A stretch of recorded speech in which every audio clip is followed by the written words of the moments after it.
Sister. Uma honra enorme, tenho uma grande admiração pelo trabalho de vocês como artistas militantes. E é uma honra poder estar aqui no MAC USP, que sinto também que é a minha casa, e que tenho participado aqui de algumas exposições como curadora, pesquisadora. Então agradeço imensamente ao Pedro Arantes, que tem o mesmo sobrenome que o meu, viu, mãe? A gente até fica brincando que a gente é primo, não sei, vou fazer a área genealógica para descobrir. E parabenizo demais essa exposição do Sérgio Ferro, os curadores, é uma exposição extremamente potente e necessária nesse tempo que a gente vive, para resgatar a memória, né, de produções tão potentes, né, num contexto do Brasil e do mundo, de uma cultura do ódio permanente.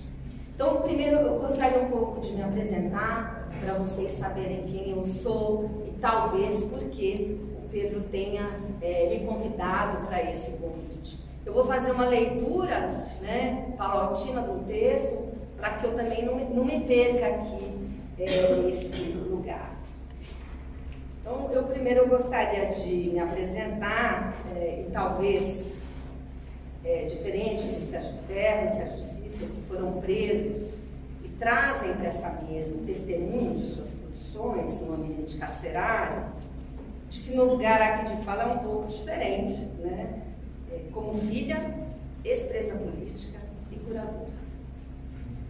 Sou filha de Aldarantes, preso no episódio que ficou conhecido como Massacre da Lapa, em São Paulo, durante a reunião dos dirigentes do PCdoB.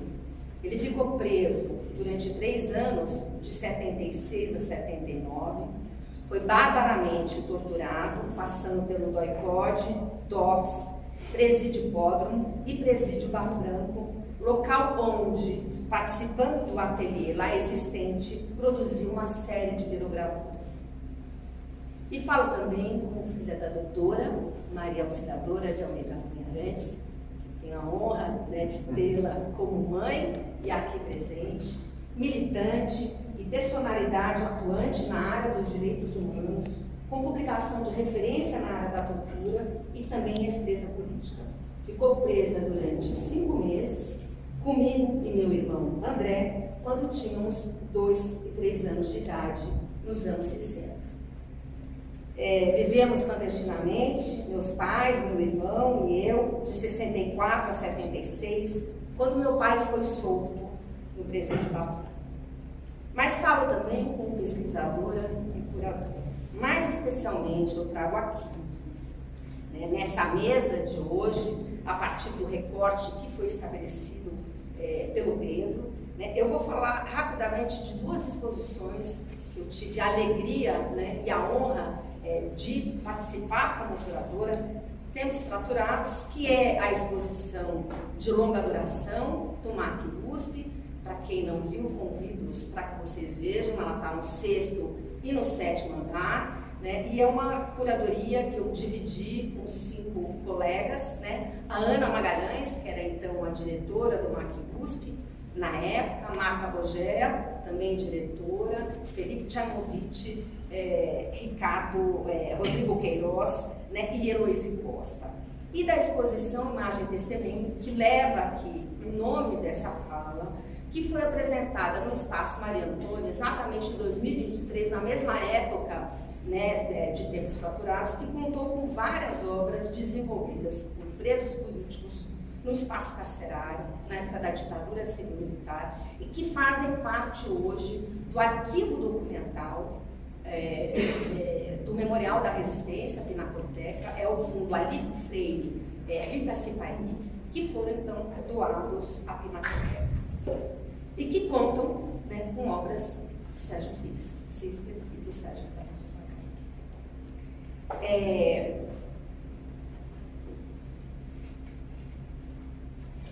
Então, falando um pouco rapidamente da primeira exposição, muito rapidamente.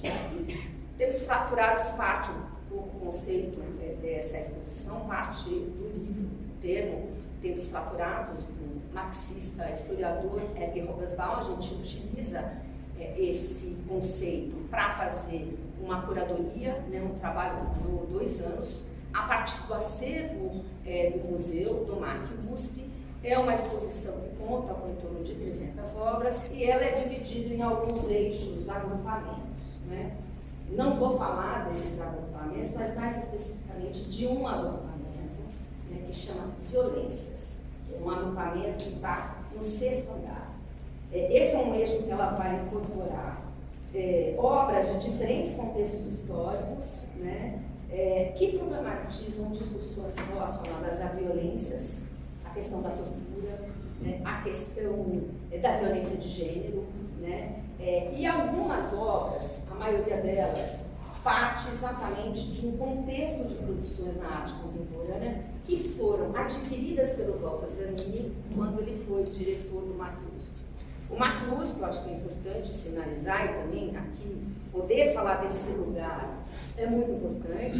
O MAC, ele sabe historicamente que ele foi fundado 1 ano antes do golpe militar, então ele é fundado 1 ano antes, né? Quem assume essa direção é exatamente o Walter Zanini, que tem um papel fundamental em articulações dentro do MAC, né, de produções com novas linguagens, mas ele desenvolve um trabalho eminentemente político também aqui dentro, né? Então, 1 ano antes do golpe, isso não é um mero detalhe, se pensarmos que a abertura de um museu universitário e público em plena cidade de São Paulo ocorre dentro de um contexto marcado por um regime militar extremamente violento, conservador e elitista. Cabe lembrar, né, que nos arredores do museu, quando da primeira sede do MAC USP, né, que aqui não é a primeira sede, ele ficava alocado por 2 pontos próximos da repressão e da tortura, né, e de desaparecimentos durante a ditadura. O primeiro é o quartel-general do 2º Exército, onde foi criada a Operação Bandeirante Oban, né, que em maio de 68 foi transferida para a 36ª Delegacia de Polícia, né, e também no segundo é o destacamento de operações de informação do Centro de Operações de Defesa Interna do OIPOD, local da 36ª Delegacia de Polícia, que sediou a partir de 69 a OBAN, substituída pelo OIPOD, né, e onde estima-se que muitas pessoas tenham sido ilegalmente detidas e torturadas e que foi desativado em 82. Só estou sinalizando essa proximidade territorial, né, através, inclusive, de um texto muito interessante publicado na revista Vitrúvio, né, porque provavelmente as ações do Museu Público da envergadura do MAC, dentro de uma cidade universitária, provavelmente era monitorado pelas forças de repressão. E o Zanini, né, quando ele foi o primeiro diretor, ele atuou de 63 a 78, ele abre o museu, né, para uma discussão que estava tendo, em sentido mais geral, sobre o papel dos museus, o papel social dos museus, né, incluindo a ideia de um museu como espaço de diálogo, como espaço de laboratório, como espaço de compartilhamento de ideias, do encontro de jovens artistas, aproximando o museu muito de países da América Latina, que naquele contexto também vão sofrer discussões ligadas ao regime militar e ao leste europeu, um período de repressão que durou 21 anos no país, né? Então, se o legado de certamente moderno, que marca a fundação da coleção do MAC, né, é uma questão, o Zanini ele vai fazer um movimento de incorporar dentro da coleção, dentro de um gesto político, também produções que vão trabalhar dentro do contexto do diálogo com a arte contemporânea. E aí, lógico, uma das obras maravilhosas que fazem parte do acervo, né, é essa obra maravilhosa, né, que representa esse período e que está na exposição violenta, nesse eixo agrupamento violências de tempos faturados e que foi deslocada para a exposição aqui no Sérgio Ferro. Ela é uma obra que ocupa ali um espaço significativo e que faz parte exatamente desse agrupamento de violência, da exposição, que exatamente buscou olhar para o acervo do museu a partir de um olhar contemporâneo. Essa obra é São Sebastião Marighella, do artista Sérgio Ferro, que foi doada ao museu, e aí o Sérgio pode falar bem melhor do que eu, né, quando da gestão do Zanini, exatamente no contexto da ditadura.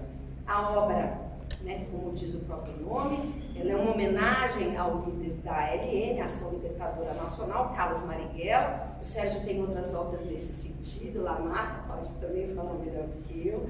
Mas Marighella, assassinado em novembro de 69, no contexto da ditadura civil-militar no Brasil. E interessante, ressalto, o Sérgio aí pode falar melhor para a gente, que ele era professor da USP, né, filiado ao Partido Comunista Brasileiro, preso e torturado nos anos 70, né, foi para o exílio.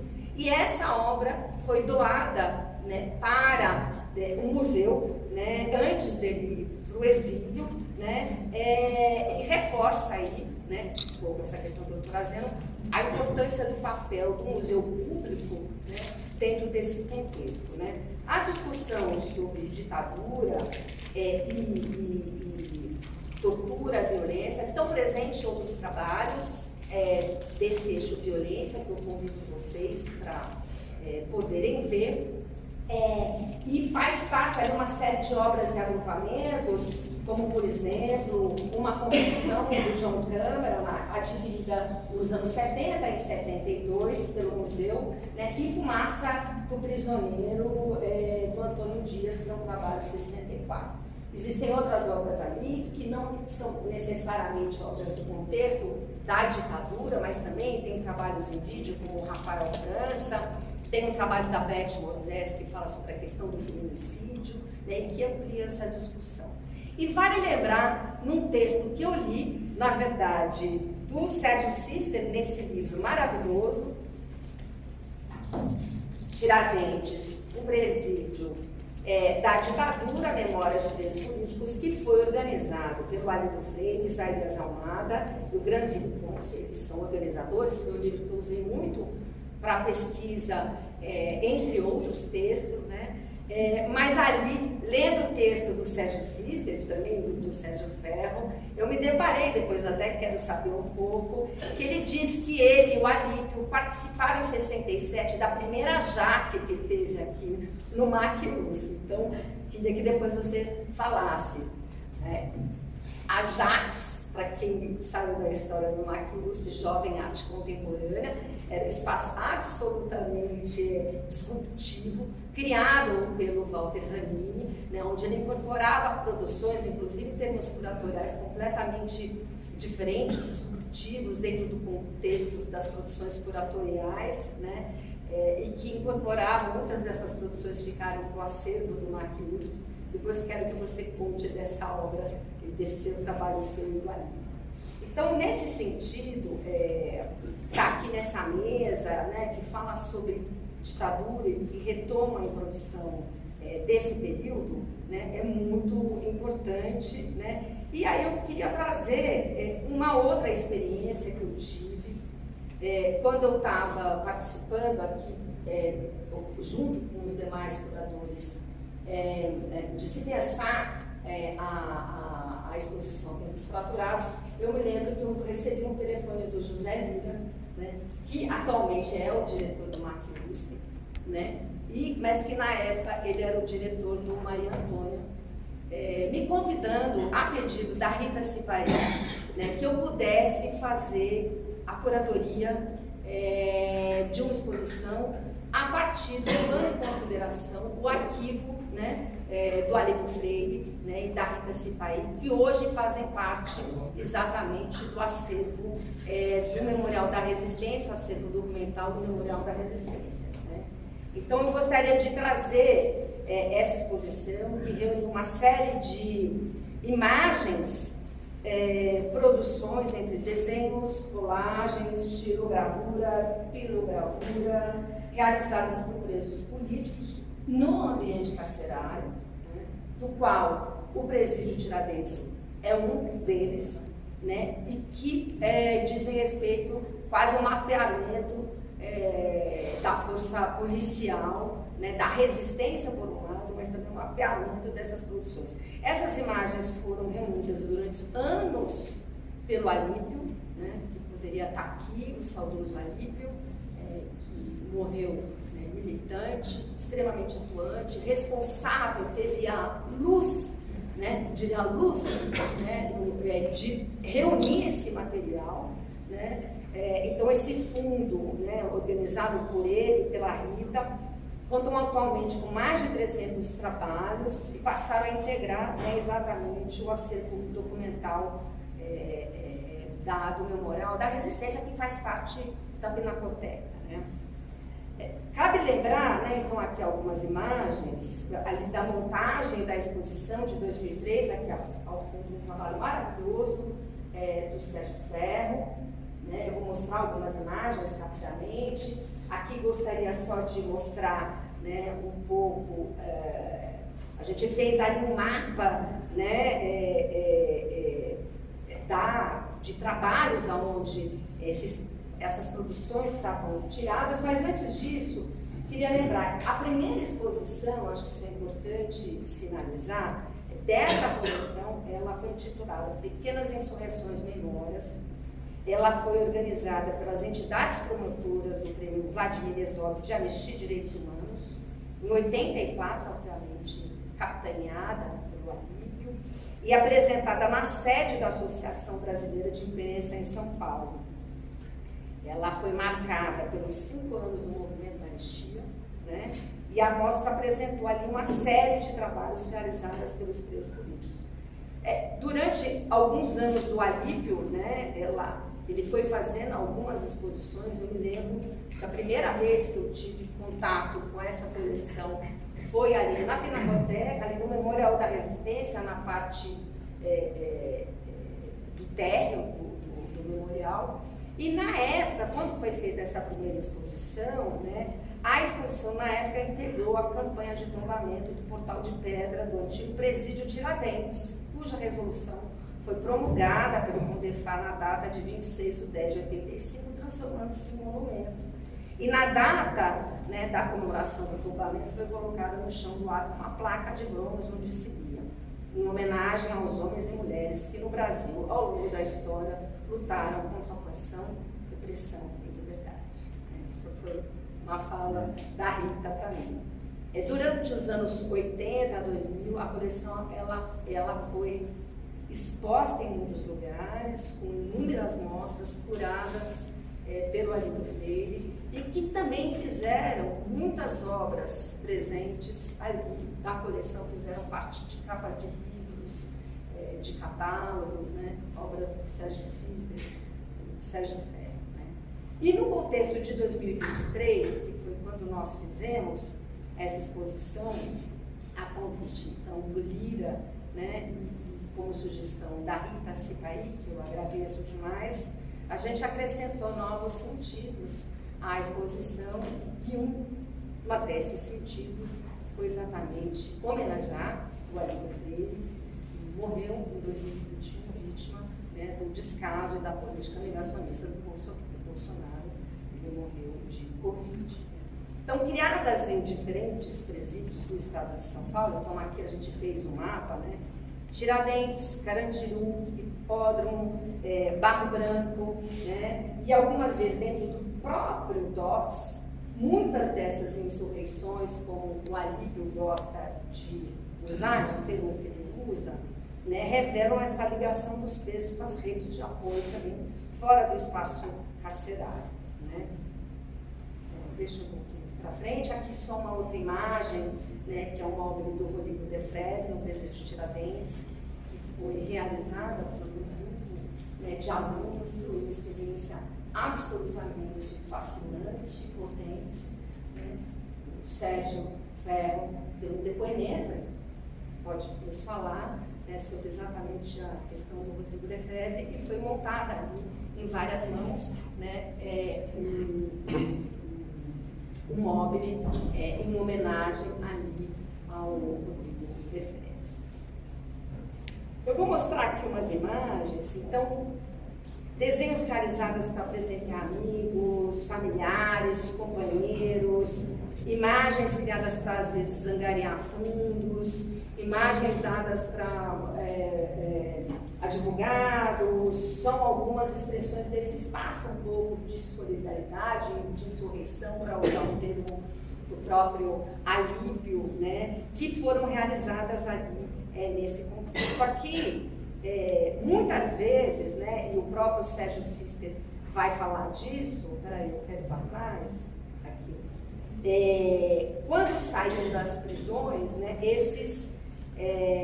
essas imagens se tornavam como um dispositivo de divulgação, né, como um documento da existência de presos e presas políticos no país. Né? Então, retratos, imagens que falam do cotidiano na prisão, como esse trabalho do Alípio Freire. Eu coloquei aqui ao lado um pouco, né, a própria explicação do Alípio em relação a esse trabalho, como se fosse um autorretrato, né? E é interessante que ele coloca aqui com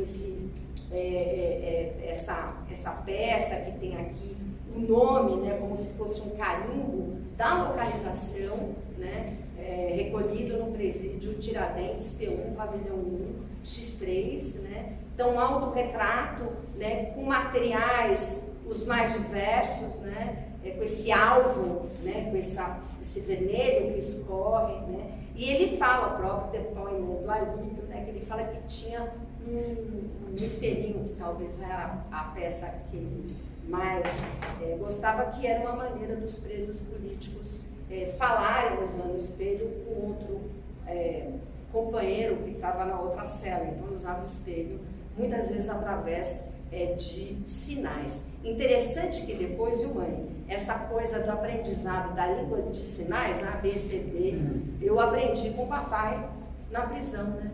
Depois eu falo isso para você. E aqui tem um trabalho, esse é em homenagem à Rita, que é um trabalho absolutamente maravilhoso, que estava na exposição, como diz o Alípio, né, falando um pouco do indizível, né, que fala, né, a Rita Sipaí e o Alípio se conheceram dentro do espaço carcerário, né, e depois eles casaram. Né. E é bonito porque nesse livro tem um texto da Rita, né? Se vocês me permitem, eu vou ler só um pedacinho, pode ser? Bem pequenininho, é um livro, é um texto que chama Em Nome da Rosa,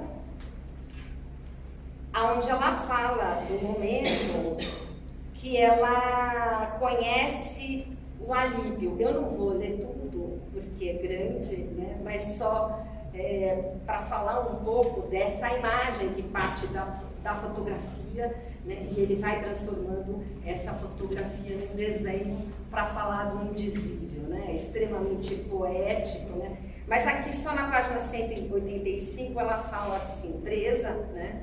Mas um dia recebi através da carceragem uma flor de papel crepom. Era uma flor grande, de 5 pétalas vermelhas e pistil amarelo. Foi enviada por um companheiro do pavilhão masculino que conheci no presídio. Coloquei-a no meu mocó. E, escandalosamente, ela apresentava, sendo clandestina de origem, o sonho de que era possível o amor libertário. Então, esse trabalho aqui que estava na exposição, um pouco do Alípio, né, mostra um pouco essas questões, e aqui, entre outros trabalhos, né, e esse trabalho absolutamente maravilhoso, que faz parte da coleção, que está agora, que foi exatamente doada, né, para um acervo, que é o trabalho do Sérgio Ferro, né, incrível esse trabalho, é uma pintura, né, e o Alípio, vou colocar nas falas do Alípio, né, o que ele falou desse trabalho. Isso está publicado, existem muitas publicações, teses inclusive, a respeito do arquivo do Alípio, né, existem teses, publicações na Teoria e Debate, no livro Tiradentes, e ele fala assim sobre esse trabalho maravilhoso do Sérgio Ferro, que é um trabalho que vai dialogar também, né, com outros trabalhos, como o São Sebastião, né, o Marighella, o Lamarca, com a diferença de que esse trabalho foi feito dentro do contexto do ambiente carcerário. Né? Então aqui ele fala, né, a figura abaixo foi crivada de balas e lanças de bambu amarelas, inspiradas nos Zengakures, movimento japonês contra a instalação do aeroporto de Narita, e explode como se tivesse sido ele que tivesse jogado um coquetel molotov ou uma granada.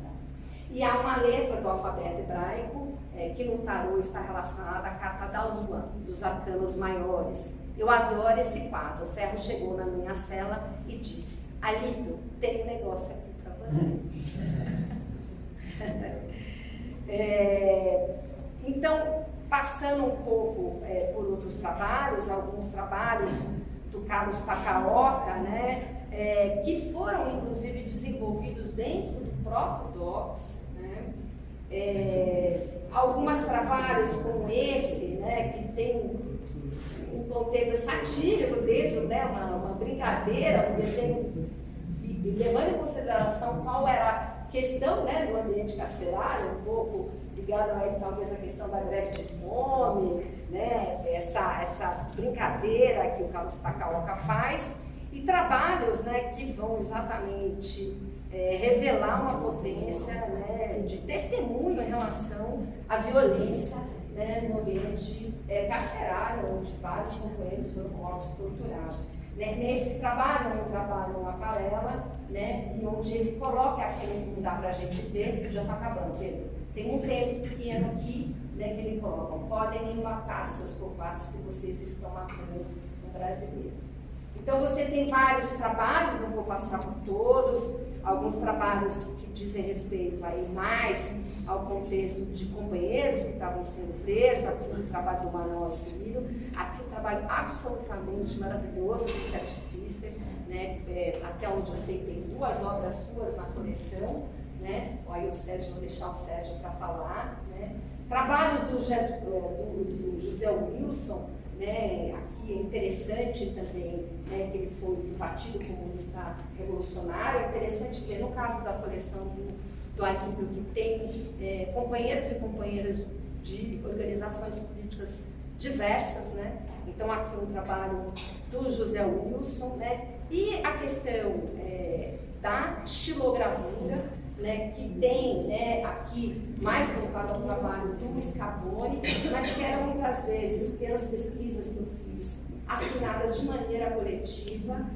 PPSP 73, né, presídio político, né, então aqui muitas vezes são assinaturas coletivas, eram produções aqui nesse caso que poderiam, como é Chilo, ser feita em série, e muitas delas saíam do presídio, né, para exatamente não só denunciar, mas criar um espírito de solidariedade, né, o próprio Alípio fala isso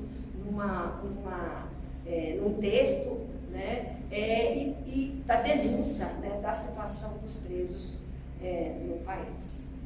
Então, aqui, o Scavone, algumas outras obras, tem várias. E essa aqui é do meu pai, que eu não poderia deixar, né? Na coleção existe uma obra do Aldo Arantes, meu pai, que é essa aqui, né, que mostra um trabalhador, né, na terra, né, o seu suor é o que faz a árvore crescer. E atrás dessa pirogravura, né, tem uma homenagem, uma pirogravura que foi dada à minha mãe, doutora, né, e que é assinada por vários presos, né. E tomo a liberdade de trazer mais 2 outras obras que não fazem parte da coleção do Alípio. Essa à esquerda, feita pelo meu pai, atualmente faz parte dele, e essa aqui, que eu, enfim, quis trazer, na verdade, quando eu estava fazendo a exposição Imagem e Testemunho depois, recentemente um colega meu foi fazer a curadoria, um Diego incrível daquela exposição Brasil Nunca Mais, que teve no Memorial da Resistência, e ele teve contato com o Luiz Eduardo Greenhalgh, que foi um advogado do meu pai, e ele encontrou essa pirogravura. E aí eu lembrei, essa pirogravura eu que fiz junto com meu pai dentro do ateliê do Bar Branco. Então os ateliês eram espaços, pelo menos o que eu sei do Bar Branco, que é onde meu pai foi preso, né, eram espaços também de convívio entre familiares. E lá, eu nem me lembrava mais, devo ter feito ela com 12 anos de idade, né? Mãe, 11, né? Quando o papai foi preso. Né? Outros trabalhos, como por exemplo o do Regis de Andrade.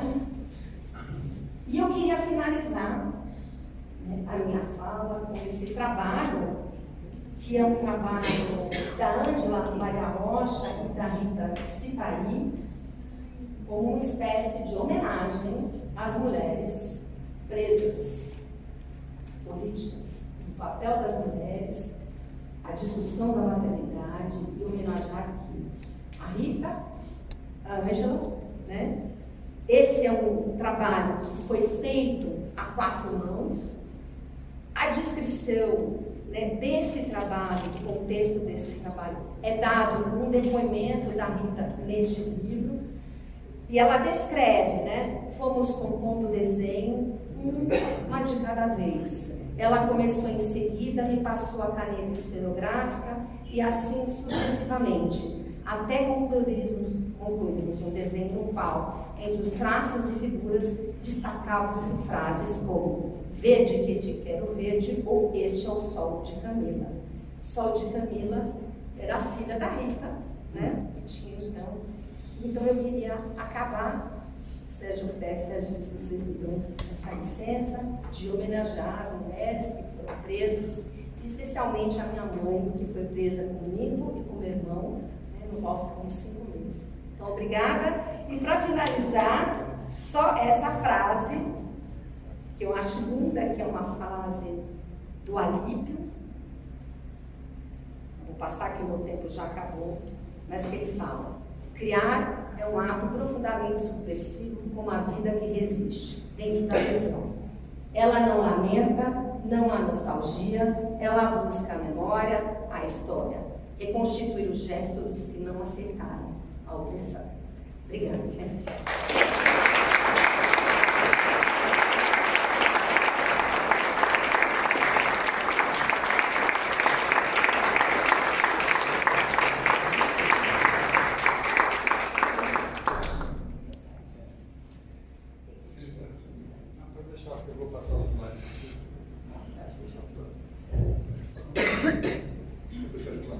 Acho que sim.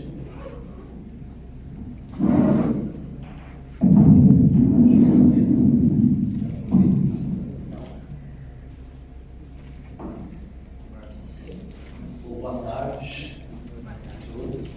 Eu primeiro quero agradecer o convite para participar dessa exposição, que é uma exposição histórica, né, primeiro do meu querido amigo, companheiro, que é também um grande arquiteto e um grande amigo. Eu também quero agradecer o convite para participar desse encontro e lembrar um momento duro, mas contra o qual a gente pode se contrapor, produzindo nossas obras. Uma vez eu estava passando na Baixada do Rio Sério com um amigo, nós estávamos de carro, e tinha um acampamento de moradores de rua, estava tocando violão, cantando muito alegremente, e esse amigo, que é uma pessoa rica, disse: Sérgio, olha, essa é a vingança dos pobres, que estão bem alegres. Eu acho que, de uma certa forma, a nossa atividade na cadeia, nossa atividade criativa, não é só nosso ateliê, nossas pinturas, nossos desenhos. É uma atividade cultural muito intensa que nós temos dentro da cadeia. Eu acho que foi uma espécie de vingança também a gente, de um ato de sobrevivência.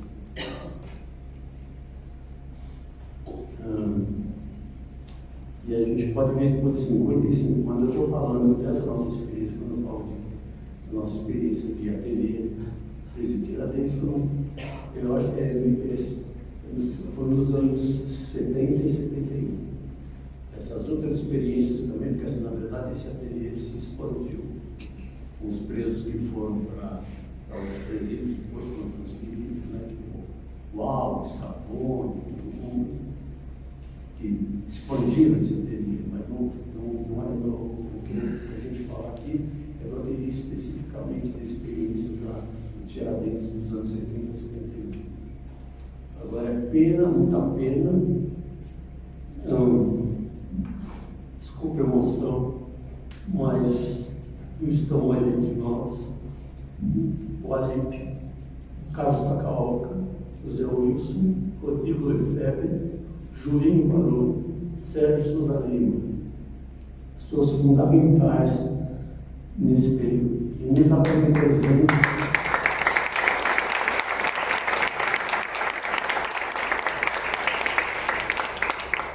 Infelizmente, não dá presente a minha companheira, a Bela Miller Sister, que morreu ano passado e que, sem dúvida, foi responsável por continuar meu trabalho como artista e não só, principalmente, para manter a minha sobrevivência espiritual, né? Que foi muito importante. Bem, para falar da experiência que tivemos na produção dos trabalhos na prisão, eu preciso falar um pouquinho mais de mim mesmo. Porque eu não fui exatamente cru, apesar de ter 21 anos. Enfim, eu tinha uma certa ingenuidade em relação à arte, né? Não era uma pessoa que tinha feito cursos de arte. Conheci na Karma, um artista, e fiz curso como pirata. Eu ia assistir gratuitamente os cursos de pirata na FAAP, na Fundação Penteado. Eu entrava e tinha a conivência de professores que sabiam que a gente tinha dinheiro para pagar, entre os professores da Teresa Nazar. Então, que deixavam, a gente sabia que a gente estava indo pirata, mas a gente participava dos cursos também. Então, eu tinha essa formação como história da arte. Na mesma época, quando eu fui preso, eu era estudante de Ciências Sociais da USP e trabalhava como jornalista, como redator na Última Hora de São Paulo. Eu fui preso nessa época. E eu militava no PCBR. Eu vinha da dissidência comunista do PCB, da dissidência estudantil, e depois cada um foi mais ou menos, o grupo se dividiu, eu fui para o PCBR, Partido Comunista Brasileiro Revolucionário, que tinha como seus líderes nada menos do que o Mário Alves, Apolônio Carvalho e Jacob Moreira. Essas figuras foram fundamentais também na minha vida. Eu comecei a pintar em 64, justamente no ano do golpe, como disse aí, eu fiz esses cursos. E eu absorvi rapidamente a pop. Comecei logo em seguida, que era realmente motivava a gente. A pop brasileira é diferente da pop americana, da pop inglesa, porque a nossa pop não tratava exatamente de um produto da sociedade de massas, mas nos apropriando dos aspectos políticos como instrumento do uso da pop, assim, como instrumento de comunicação política também. Então a gente tinha muito isso. E ainda naquela mesma época, eu participei, a gente tinha um grupo de amigos também, jovens artistas, que se reuniam em torno do Mário Schenker, o físico, que também era um crítico de arte, Mário Schenker. E aí estavam o Zé Roberto Aguilar, o Nelson Aguilar, o Jorge Mausner, tinha umas figuras bem legais que estavam assim, amigos da gente. E foi aí também nessa relação que eu participei do Jovem Arte Contemporânea. Participei do Jovem Arte Contemporânea e da nona Bienal de São Paulo. Não que fosse exatamente um trabalho muito importante meu, é que a nona Bienal de São Paulo tinha uma característica especial. Ela era supostamente democrática. Então era por seleção, ia lá, é uma fluência de artistas, assim, que ia desde Miracheiro, Antônio Dias, que eram talvez os artistas da minha geração mais qualificados, né? Até eu, que era um jovem, meio desqualificado nessa produção. Mas, enfim, foi com esse background assim que eu fui preso, já desenhava como pintava. Tem uma obra da década de 60, que eu nem depois eu deixei de levar em consideração, guardei, porque eu fiquei com muita parte dessa obra perdida, mas sobreviveu uma parte dela. E eu nem imaginava que isso podia virar de interesse de museu, essas coisas. Também não tinha menor. Bom, mas eu era muito intuitivo, né? Tinha uma formação, como eu disse para vocês, precária. E, enfim, mas tinha muito interesse, porque nós pegamos uma época, a fim da década de 60 foi muito rica, bem rica no teatro, bem rica em música, não sei se lembra de 67, era uma época extremamente rica do ponto de vista cultural, e com uma prevalência, como o Marcelo, acho que talvez tenha estudado muito bem isso, lembrou, uma prevalência da esquerda, enfim, uma coisa genérica de esquerda, assim, sabe?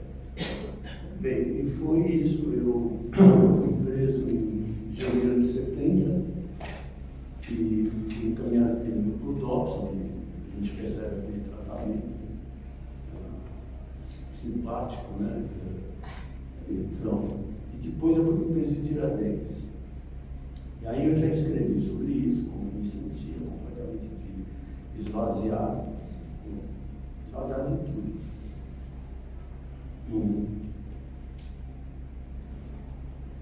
E aí, inclusive, eu recebi pela primeira vez os crayons no caderninho de desenho.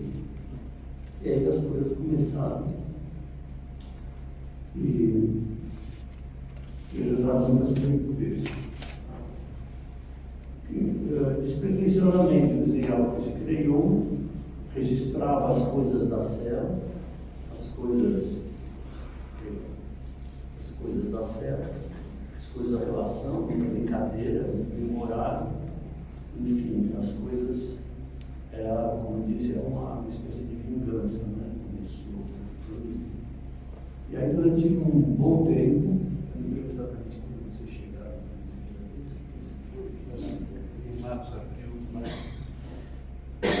eu ia produzindo, aí eu tinha um contato muito agradável, muito querido, assim, com os outros artistas da cadeia, que eram o Alípio, o Takaoka, que eu já era meu amigo, de Takaoka era meu amigo de infância, ele, o Luiz, que também estava preso, o pai dele era um pintor que eu gostava muito, talvez foi o primeiro pintor que eu conheci pessoalmente na minha vida, que é o pai dos Takaokas, que morava na Vila Madalena. E aí já conhecia e encontrei vários colegas de faculdade, muitos estudantes, e os meus companheiros do PCBR.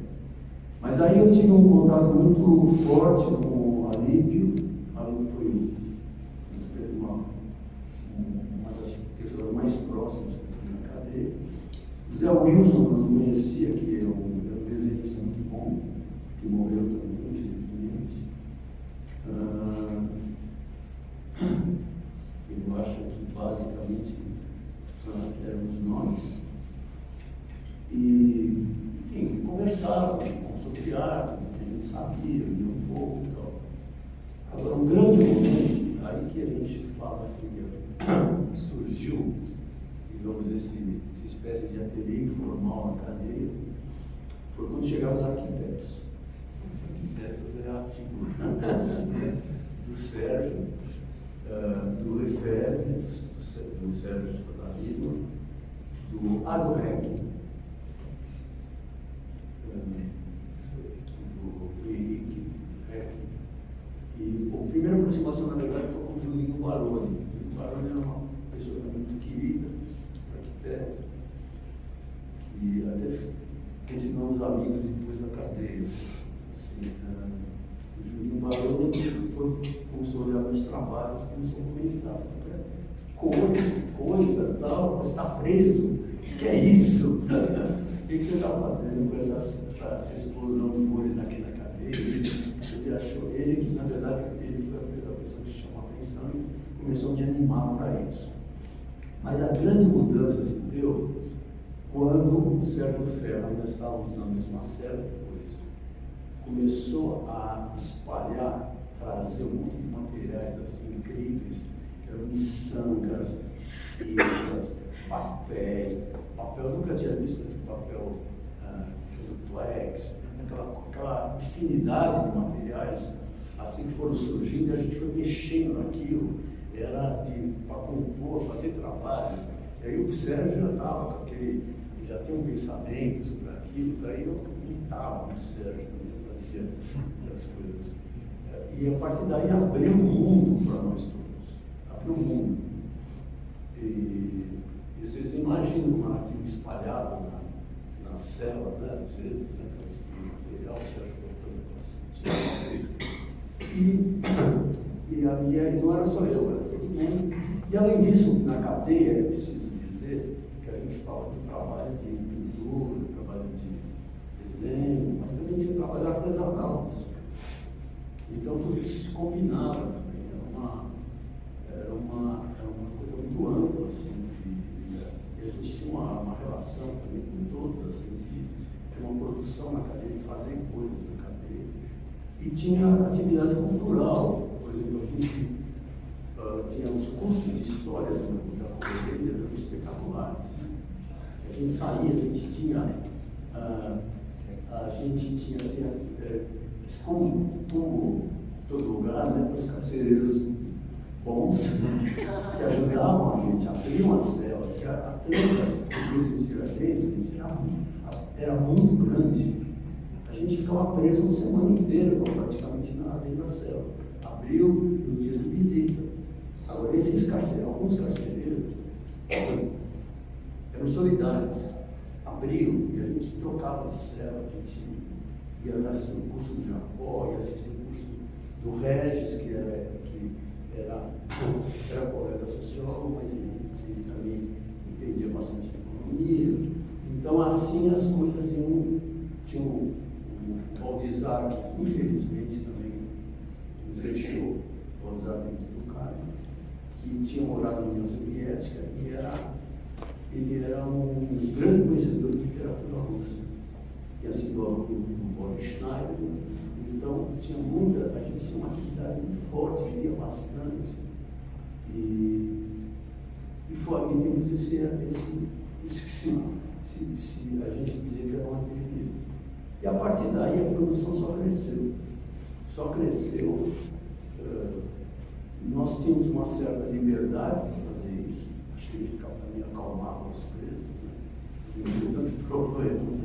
Apesar de que o presídio Tiradentes é um presídio em que tinham presos chamados corros, os presos correcionais, que eram vítimas de uma violência absurda do Esquadrão da Morte.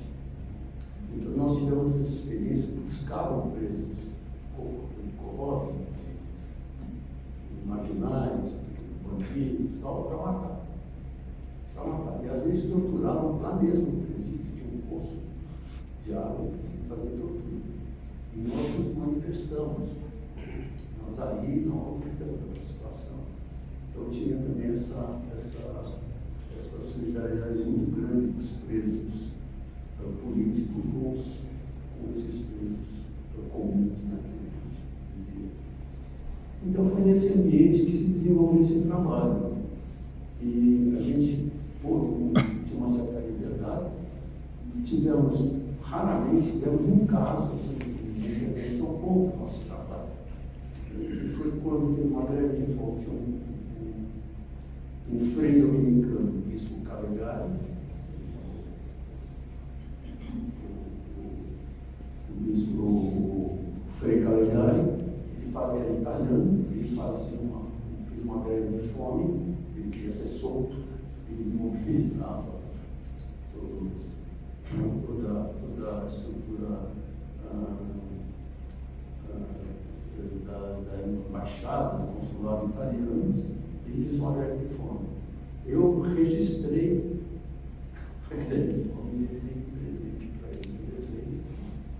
E aí foi dar esse terceiro um dos desenhos para usar contra, para mostrar, usar para colocar um processo contra o calendário.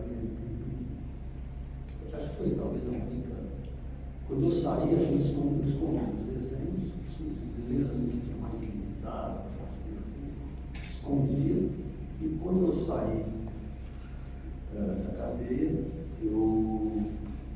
eu acho que eles têm um pouco de medo, não sei, cara.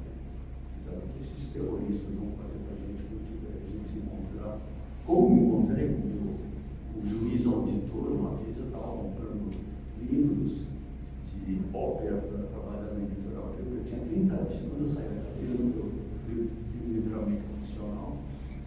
Eu tinha 30 dias para arrumar um trabalho. Imagine hoje, mas eu arrumei trabalho na editorial e eu escrevi como redator e de ópera, umas fascículos de ópera, aí buscar livros de ópera, para entender um pouco. Aí encontrei um sebo com o meu juiz auditor e ficou assustadíssimo. E o senhor gosta de ópera. Nossa, aí eu falei, isso me deu 30 dias. Isso me deu 30 dias para trabalhar, eu vim aqui com uma vez. Mas no dia que eu saí da cadeia, o diretor da cadeia ajudou a tirar meus desenhos todos. Bem, é isso que eu queria dizer.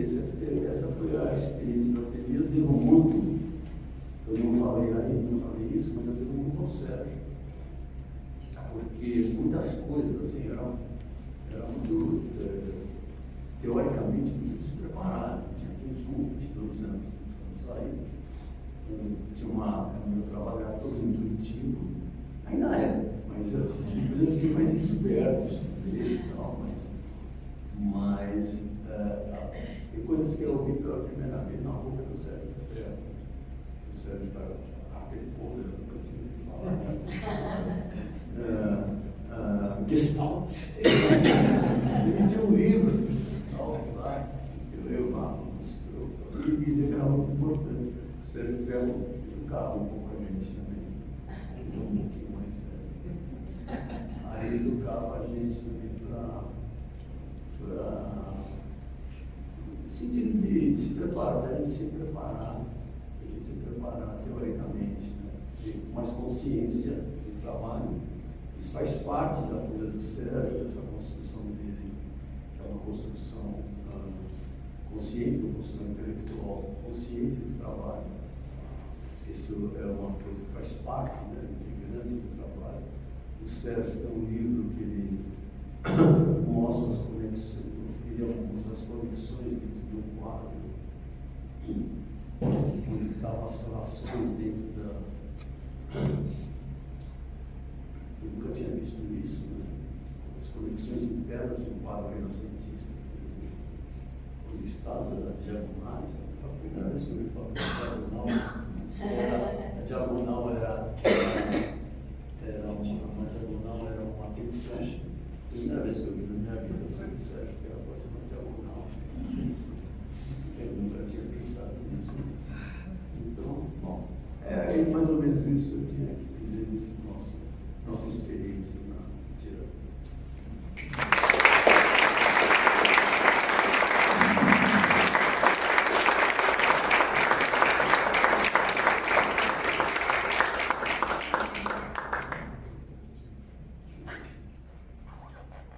Isso é engraçado, se você quer saber do que se trata. Isso devia ser o nosso julgamento. Esse aqui são as figuras dos companheiros do PCDR. O Valcizar, coitado, pegou 4 anos. A única diferença dele para a gente é que ele morou na União Soviética. E falava, se cozinhava muito bem. Depois tem o Ajudan Sampari, que tem os cabelinhos assim, tem umas carecas. Depois, acho que sou eu, mais cabeludo, ele foi mais cabeludo. Depois a Idealina Goreida, que é o Zero, felizmente ela não foi condenada, mas ela esteve presa.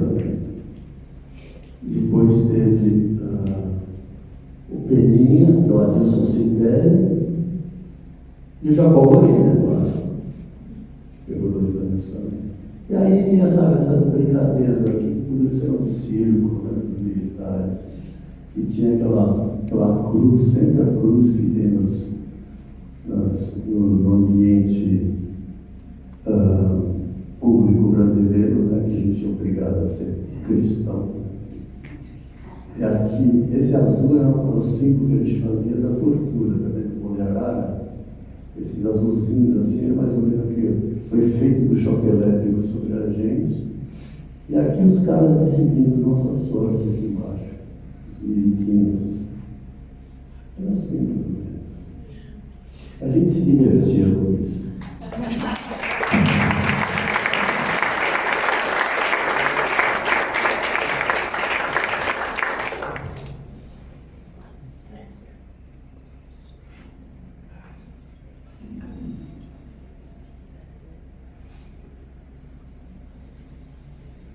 Vocês viram 2 ex-presos precedentes, nós não conseguimos falar nesse período sem chorar. Eu vou tentar não chorar, portanto, para não chorar, eu não vou falar de nada muito concreto. Não. A tortura é alguma coisa que nos rasga, nos divide, fundamentalmente, por o corpo contra a cabeça, nos dividir em 2 e tornar-nos inimigos de nós mesmos. O horror. Portanto, como todo horror, é indizível, não é simbolizável, não é possível falar tranquilamente sem chorar a tortura. Não conheço ninguém, nenhum companheiro que tenha sido preso, que não chore falar desse período. Não é qualquer coisa de um ou de outro. É de todos nós. Esse choro é o indizível. Não há como dizer o horror pelo qual a gente passa. Portanto, eu paro aqui e vou falar de coisas bonitas da prisão. Nesse ateliê de pintura, eu acho que nós conseguimos uma coisa rara. Eram momentos em que éramos livres dentro da cadeia. Lá, voávamos, saímos de lá e me encontrar que amamos morar aqui, a senhora, e por momentos não estávamos mais nada. E o que é a única coisa que me assegura, que me garante que arte é trabalho livre, que trabalho livre é arte. Lá nós saímos, rebentávamos as estradas. E houve momentos maravilhosos. Aqui você tem alguns quadros, eu queria só indicar 2 se eu conseguir. Um é o São Jorge, eu dava São Jorge, era um nome coletivo de 20 quadros meus, 50 quadros meus, e quando eu não tinha nome, não podia dar um nome de verdade, era um daqui foi feito pela totalidade da célula. Todos, mesmo os que não eram participavam do nosso ateliê, puseram a mão lá de uma maneira ou outra. É um quadro preciosíssimo para mim, nesse sentido. O outro, e esse vai ser mais difícil ainda falar, é o quadro do Marighella, do Lamarck, que está ao lado do quadro do Marighella. Esse quadro foi feito logo depois da morte do Lamarck, que nós conhecemos bem, eu e Diane, na cadeia, em alguns dias, está aqui. Depois eu saí da cela de uma maneira provocadora, com um quadro à mostra, geralmente eu embrulhava, escondia, parei de cela em cela, na porta, mostrando.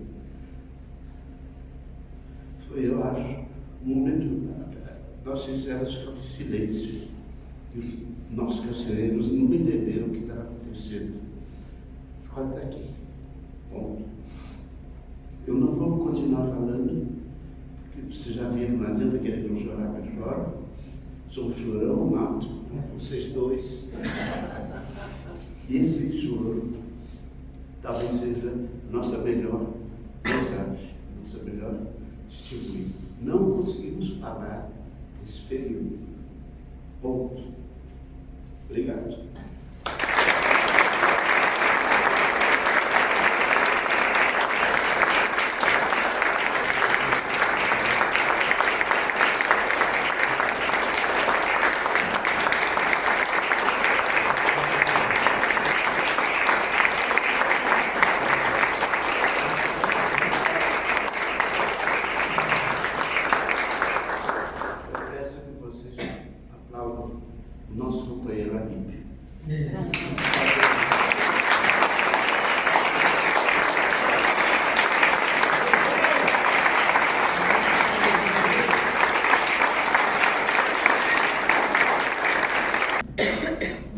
Bom, queria agradecer demais essa mesa anterior e pedir, se não for demais, se o Sérgio puder comentar alguma coisinha sobre as duas obras mais recentes suas, que estão aqui na exposição, mas talvez nem todos saibam, né?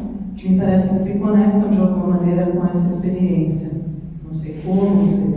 Mas se você puder dizer da obra em homenagem aos coletes amarelos, que você, com o José, fizeram junto com estudantes do Grêmio da FAUSP na semana passada. Para quem não sabe, eles passaram a semana inteira lá, alguns dias das 8h30 da manhã a mais de 5 da tarde, mais do horário previsto, num ateliê colaborativo, e uma outra obra que foi em homenagem ao Benetazo, as duas que o Sérgio cedeu direitos para o Grêmio da FAUSP e que estão expostas aqui na exposição. Então, se puder comentar alguma coisa a respeito. Obrigado, Marisa.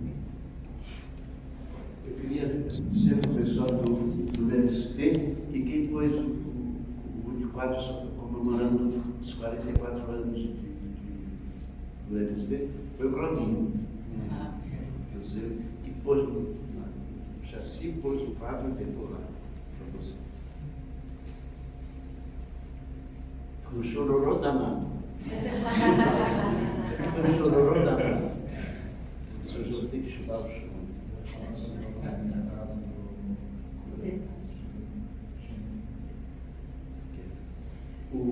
Obrigado. O professor Teimosismo Mamula Teimosa é a única virtude. Então, quando houve essa exposição, nós queríamos trazer obras minhas recentes da Europa para cá, não foi possível. Graças à fortuna que a Lei Rouanet nos deu. Então, o José, que é o meu amigo mais querido, e teve a seguinte ideia: fica muito caro a gente mandar as obras, mas fica mais barato nós irmos lá e fazermos as esculturas no Brasil.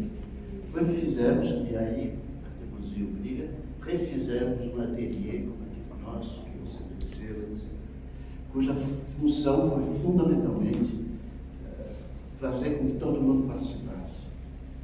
Criássemos lá, de novo, aquela solidariedade que só nasce num clima de trabalho livre coletivo. Eu dava um pontapézinho inicial, o José continuava, e depois os alunos, os funcionários, continuaram participando do trabalho, criando e transformando, fazendo não mais réplicas das esculturas que nós não pudemos trazer, mas outras obras. São duas obras de diferente conteúdo político.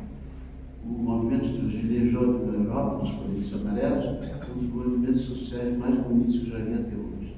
É um movimento de velhos, de aposentados, de gente que trabalhou a vida inteira de uma maneira digna, normal, etc., que no fim da vida vê a aposentadoria deles ser raspada, carcomida, diminuída pelo grande capital e com a ajuda dos governos. Um dos governos mais nojentos que a França já teve é desse carinha que está lá, uma aposta de pessoa.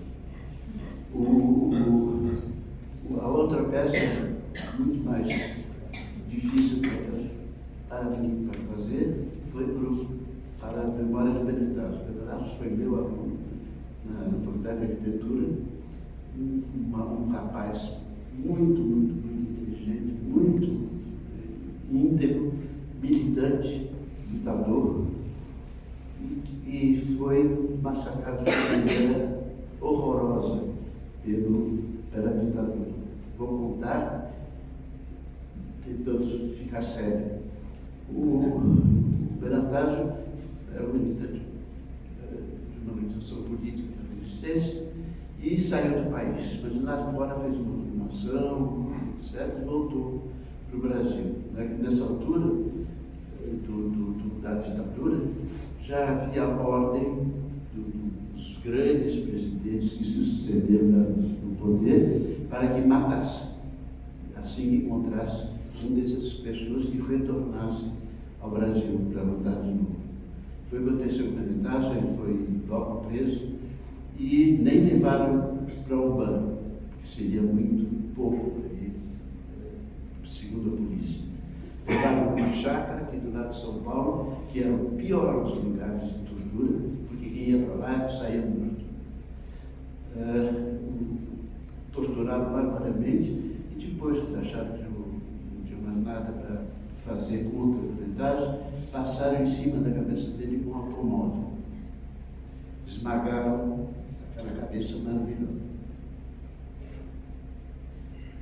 Queriam depois levar o corpo dele para jogar na cidade de São Paulo e aquele pneu na cabeça daria a ilusão que houve um acidente de trânsito. Essa versão que eu estou contando é de uma jornalista que não tem nada de esquerda. Ela reconstituiu essa narrativa que eu estou fazendo para vocês, não sei de que maneira, mas você quer que vocês saibam que não é de esquerda, não é comunista, nunca foi da luta armada, nem da resistência, nada disso.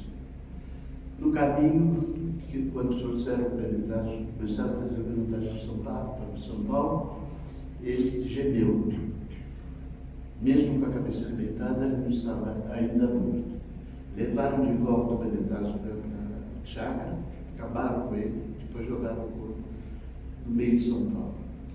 Essa é a justiça que nosso ex-presidente queria ressuscitar. Essa é a paz, a maravilha, que ainda agora, no dia 8 de janeiro, todos imaginando, agora, quiseram restabelecer. É preciso que a gente fique atento. Esses monstros estão prontos para voltar a qualquer momento. Não pensem que ficam assim, agora estão morrendo de medo de serem presos. Mas nem por isso eles desaparecem. Quando houver liberdade em algum canto, eles vão querer estraçalhar. Por isso eu peço a vocês que contribuam com duas entidades, ou a mesma. O MST está fazendo na Bahia, comprou a casa da Marighella, está reformando a casa da Marighella para fazer um memorial da luta maravilhosa do Marighella. Eu peço que todos aqui contribuam com esse ato, esse símbolo da resistência do pessoal que tentou modificar a ditadura e resistir à opressão e ao assassinato.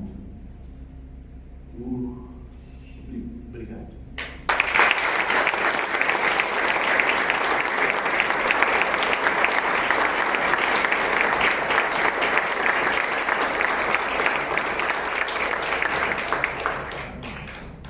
Bom, agradecemos muito a Cecília, os artistas aqui conosco, fizeram esse momento emocionante, necessário, de memória.